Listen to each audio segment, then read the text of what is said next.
Olha só que interessante. E se uma das profecias mais assim bizarras do Apocalipse não estivesse falando do futuro, mas de um evento que na verdade já aconteceu? É isso que a gente vai investigar agora, a tal misteriosa chuva de pedras de 35 quilos. Pedras de 35 quilos caindo do céu. Sério, isso soa como algo saído de um filme de ficção científica, né?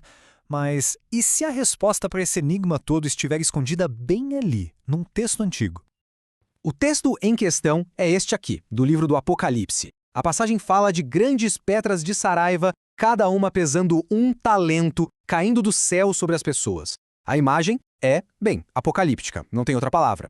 Mas o que isso queria dizer de verdade? E só para a gente ter uma noção do que é isso, 1 talento era uma medida de peso da antiguidade. E convertendo, a gente está falando de algo entre 30 e 35 quilos. Pensa num saco de cimento desses de construção. Agora imagina isso despencando do céu. É disso que a profecia está falando. Ok, então, para decifrar esse mistério, a gente precisa meio que pensar como detetives. E a nossa primeira pista está na própria linguagem da profecia. A palavra-chave aqui é saraiva. O que será que ela significava para o pessoal daquela época?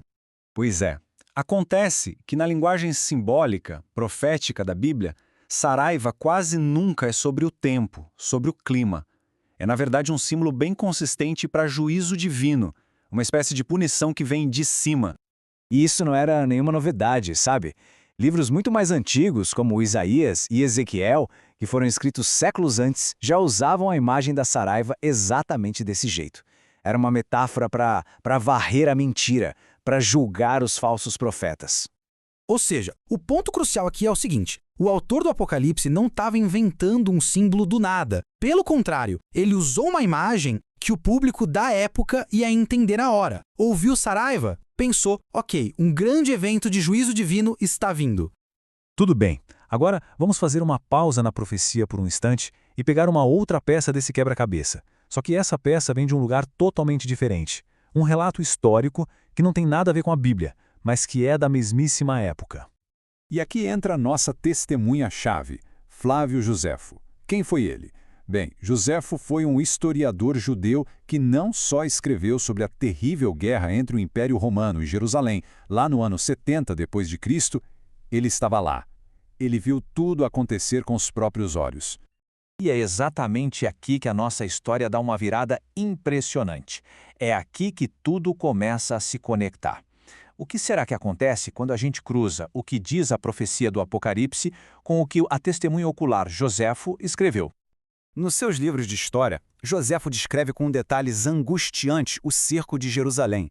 Ele fala sobre as armas de guerra romanas, incluindo umas catapultas gigantes e superpotentes chamadas balistas. E essas máquinas elas lançavam projéteis enormes para dentro da cidade. Mas o detalhe que realmente assim acende um alerta tá aqui. Joséfo não fala só das catapultas. Ele descreve especificamente o peso das pedras que elas lançavam. E ele até menciona o grito de pânico dos vigias nas muralhas que berravam: "A pedra vem!". Agora, vamos colocar os dois lado a lado. De um lado, o Apocalipse, com sua profecia sobre pedras de saraiva com peso de 1 talento. Do outro, o historiador Flávio Joséfo, descrevendo um fato histórico. As pedras pesavam cerca de 1 talento. A palavra é a mesma, o peso é o mesmo. É uma coincidência impressionante, para dizer o mínimo. Beleza, chegou a hora de juntar todas as peças desse quebra-cabeça. De que forma exatamente esse evento histórico que o Joséfo narrou pode ser a chave para a gente finalmente entender a profecia das pedras de saraiva? A conexão fica muito clara quando a gente organiza as informações. O símbolo na profecia eram pedras de saraiva caindo do céu. O fato histórico eram pedras gigantes lançadas por catapultas. E por causa da trajetória do arco que elas faziam no ar, para quem estava lá embaixo dentro da cidade, parecia mesmo que elas estavam caindo do céu. E o peso? 1 talento na profecia, cerca de 1 talento no relato histórico. A correspondência é simplesmente perfeita. Então, a conclusão é que a tal chuva de saraiva do Apocalipse muito provavelmente não tinha nada a ver com o clima. Era uma poderosa metáfora profética.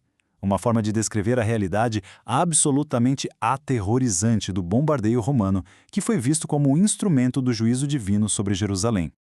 E tudo isso deixa a gente com a pergunta no ar, né? Quantas outras profecias antigas, naquelas que soam como pura fantasia, podem, na verdade, ter uma explicação histórica bem concreta, só esperando ali para ser descoberta?